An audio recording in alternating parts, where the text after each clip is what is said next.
Hi everyone, it's Jeff here from Avada. Welcome back to the channel. Today we're going to look at how to use the Avada Rating Field Element.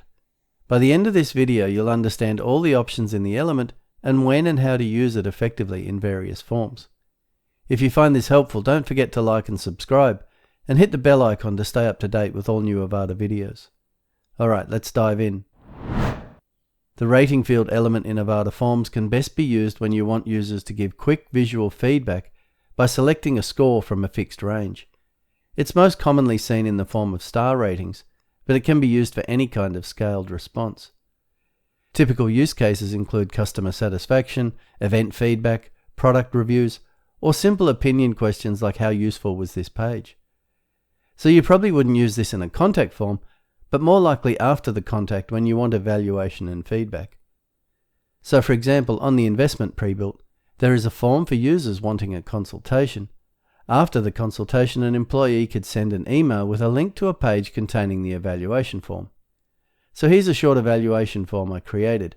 I've added the rating field element at the top. When I edit it, the first option you'll see is the field label.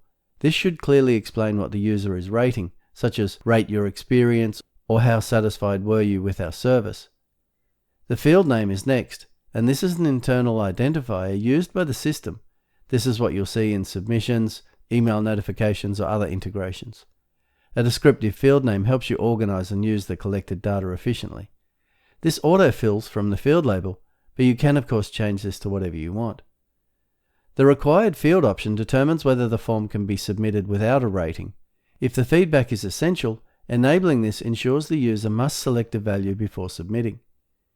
If you set required field to yes, then you will also see an empty input notice option to remind users that a value needs to be selected. Tooltip text follows this, and if you add text here, a question mark appears next to the field label and the tooltip displays if you mouse over it. Next is the rating limit. This controls how many rating steps are available. For example, a scale of 5 for a 5-star rating or 10 if you want more precision. The user will only be able to select one value from this range. I think I will set this to 10.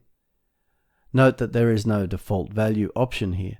This is because if you set a default, users might submit the form without actively choosing, as well as the fact that default values bias feedback results, and ratings are meant to be deliberate input. So on the front end, no rating will be selected. Following this is the rating icon. By default, ratings are displayed as stars, but depending on your site, you may want to change the icon to better match your site's design. I'm happy with stars. Below this are two options for the icon color and font size. I'm happy with the default icon color, but I might change the hover/active color to color 5. And for the font size, I might up that to 26 pixels. Finally, on this tab we find CSS class and CSS ID options for further customization with CSS, if you need a unique look or behavior.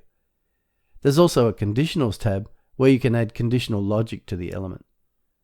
Okay, so if I save that form, let's go to the page with this form embedded on it that would be sent to the potential customer. Okay, so now we can see our ratings are unselected and our user can quickly give their feedback on their consultation. From a styling perspective, the rating field element is designed to be clean and intuitive.